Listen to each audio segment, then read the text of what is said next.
I should begin this entry by saying how truly sorry I am to anyone who read Part 4. I had no idea that was going to happen. The agents have assured me that every trace of the story has been removed from the internet, and that there is nothing to worry about. If you were unfortunate enough to have read Part 4, I beg you, for your own sake, try to forget everything. If you experience nosebleeds, dizziness, migraines, or hallucinations, go immediately to the emergency room. If you have a recurring dream of an island made of song, under no circumstances should you approach or attempt to open the blue door with the painting of a crow on it. If you did not read Part 4, there was no Part 4. It does not exist. Forget you ever heard of it.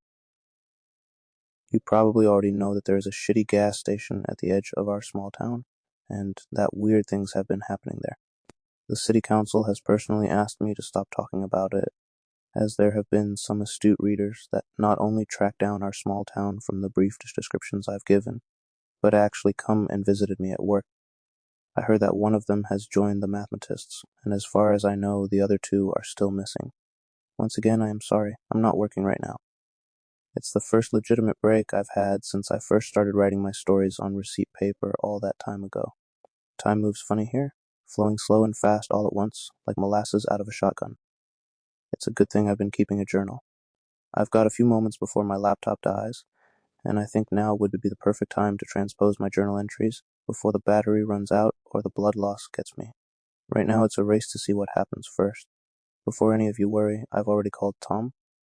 He said he's on his way here to give me a ride to the hospital right after he picks up dinner for the Ledford orphans, John Ben, and little sister.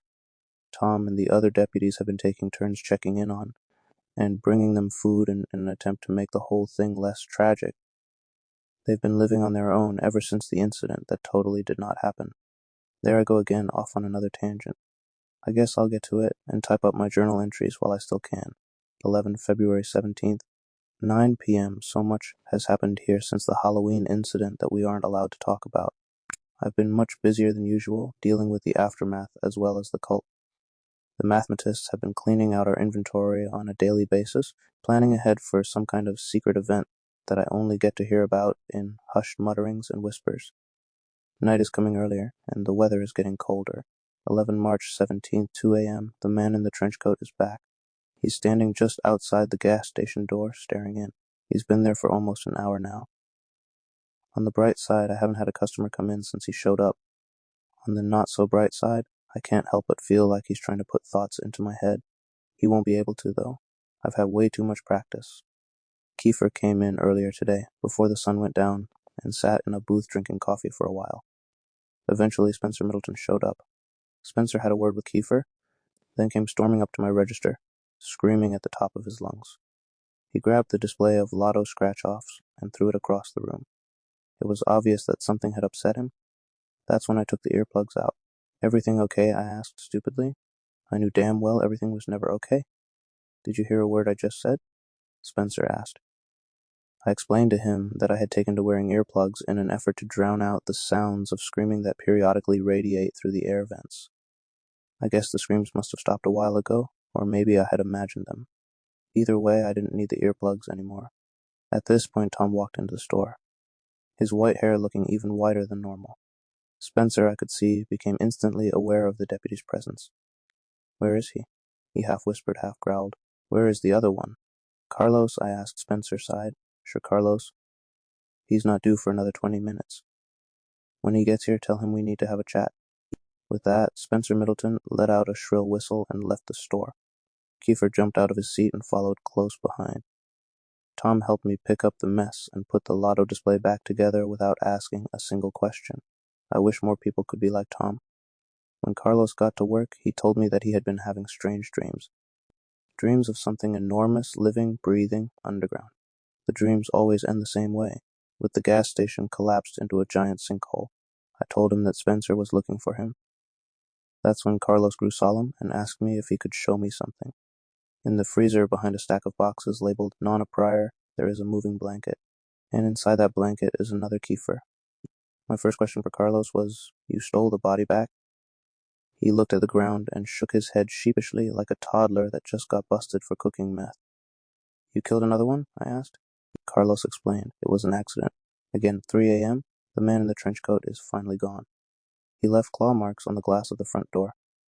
I checked the security footage to confirm my suspicions. He always stays just outside the range of our cameras. Why can't I remember what his face looked like? 3:30 a.m. Marlboro was the first customer in the store after the man in the trench coat left. I told him that I was surprised he was still alive. He mistook this for a compliment and said, "Thank you." I asked him if he was ready for the big event, but then he just stared at me blankly. I could tell he had no idea what I was talking about, so I filled him in on how I had put it all together. The unusual cultist activity, the whispers, the buying up all of our supplies. I could tell that something was about to happen. Marlboro went pale in the face as I was talking, then ran out of the gas station before I could finish, the 99-cent frozen drink still in his hand. I know I should write up an inventory loss slip for the theft, but I just can't bring myself to do it, as hard as it is to explain. There's just something about Marlboro that makes me genuinely feel sorry for him. 6 a.m. I caught myself digging again. I don't know how long I was out there, or who was running the store while I was gone. The hole is so deep now that I nearly couldn't climb out on my own. I should maybe think about considering the possibility of one day asking a doctor if this is normal. 8 a.m. Marlboro is currently crying in the dry storage closet. Through his sobs, I could barely make out the story. Marlboro was sent on some kind of vision quest for the last week and has no idea what the other cultists had been stocking up for. When he went back to the compound earlier tonight, he found the whole place completely deserted. Beds were left unmade, some plates had food on them. A fire still burning in the fireplace. Everyone's clothes were still in their personal milk crates next to their sleeping bags. But all of the people were simply gone. Marlboro isn't taking this very well, but I have a business to run, so I asked Carlos to help me carry him into the dry storage area. I figure he can work through some stuff in there, and then maybe when he's done, he'll just, I don't know, go home. 11 April 17th, 9 p.m., the exterminators just left. They say they got all of the snakes this time, but I have my doubts. 11 May 17th, 5 p.m. Kiefer came into the store again today and made some thinly veiled threats. He asked about Carlos too, but I told him that I was tired of being the go-between and that if he had business with Carlos, he needed to take it up with Carlos. That's when Kiefer started getting weird. "You know this place is just a big experiment, and you're the little mouse?" I asked Kiefer to buy something or leave, so he bought a pack of toothpaste, then started to undress in the store and rub the toothpaste on his naked body. "They tell me that something is wrong with your brain. Is that true?" I tried to be polite and avert my eyes as I answered, "Yeah." "You have some kind of mental condition?" I answered again, "Yeah." "That's too bad." At this point, Kiefer was completely naked. He walked over to the frozen drink machine and filled a large cup with a sugary red concoction before turning it upside down on top of his head. Then he shook himself violently like a wet dog, flinging bits of cold, sticky debris across everything from the ceiling to the walls. Some of it even landing on my face, but I tried not to let him see my flinch. I knew this was all just an attempt to intimidate me, and I didn't want to give him the satisfaction. "What is it exactly?" he asked as he crossed back to where his pile of clothes waited for him. "What?" I asked. "What is your condition? Schizophrenia? Protanopia? Meningitis, the gay?" "No," I answered. "I don't sleep." "You don't sleep?" He sounded genuinely interested. "Like ever? I can't fall asleep?" "I haven't slept a single day since high school. It's a rare genetic condition with no cure and no treatment, and one day it will kill me. But until then, I handle the effects as best I can." Kiefer nodded. "That must be it. That must be why he can't reach you." "Why, who can't reach me?" Right then, Spencer came into the store. He threw a blanket around Kiefer and ushered him out to the waiting SUV. A moment later, he came back into the store and offered me $100 for the security tape from tonight. I wonder what I'll spend my $100 on. 9 p.m. I was beginning to suspect something wasn't quite right in the store. I've been finding empty candy bar wrappers strewn about, security tapes mysteriously deleted, strange noises coming through the walls in the middle of the night when I should be alone. At least more strange noises than usual. At first I assumed it was just the raccoons. But now I know the truth. Now I know that Marlboro has been living here for the last 2 days. He just walked out of the supply closet wearing a bathrobe, nodded to me as he grabbed a stick of meat jerky, and went into the bathroom. It had not even occurred to me that Marlboro never left. 11 June 17th, 4 a.m. It finally happened. I suppose it was only a matter of time. I know I should feel regret or shame or any of the other emotions that normal people feel after something like this happens, but all I feel is embarrassed. I came to a couple hours ago with a shovel in my hand. I had been digging again, and this time I had made some serious progress. The hole was at least 7 feet deep, the steep walls made of loose red clay. It took me a while to realize that I was staring up into an inky black night peppered with uncountable stars. When some of the bigger celestials started to move, I realized that those stars were actually just the soulless red eyes of the mute raccoons staring down at me over the edge of the hole, probably looking for food, those shameless beggars. I chucked the shovel out of the hole, and that's when I heard it. Imagine the sound of a butcher's knife hitting a watermelon, like a solid wet thwack. Now imagine the watermelon gurgling and falling over like a sack of potatoes. Oh man, this metaphor has really gotten away from me. When I climbed out of the hole, I saw the shovel standing upright, with the business end firmly lodged inside the open chest wound of a still-twitching Kiefer. The Kiefer was dead before I got to his side. In a final act of defiance, he had turned both of his middle fingers up to me. I felt just the slightest amount of respect for him before I went into a mental state that I can only describe as subdued panic.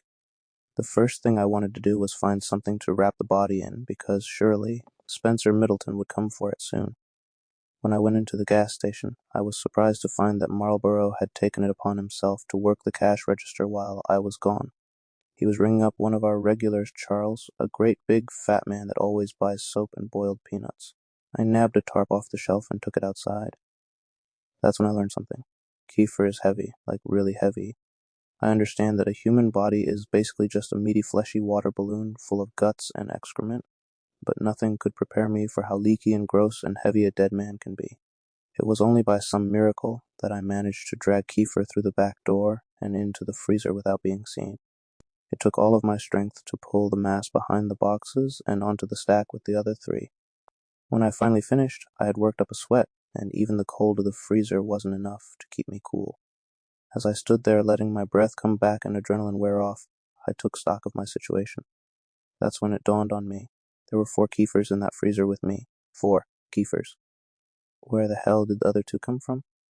The freezer door opened and Marlborough entered, dragging a dead Kiefer by the legs. He stopped and made eye contact with me. When he saw the Kiefers at my feet, I said the only thing I could think of. Well, this is awkward.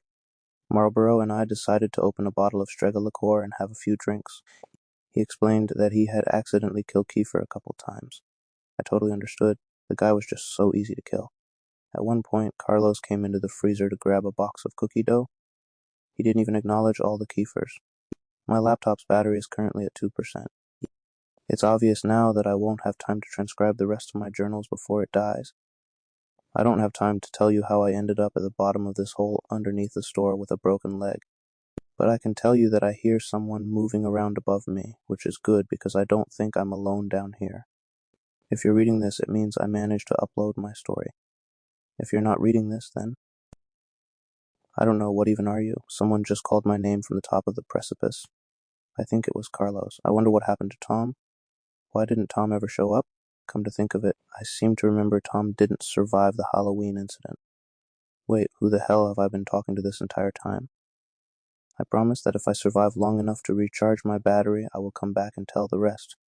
Until then, I guess the story is to be continued.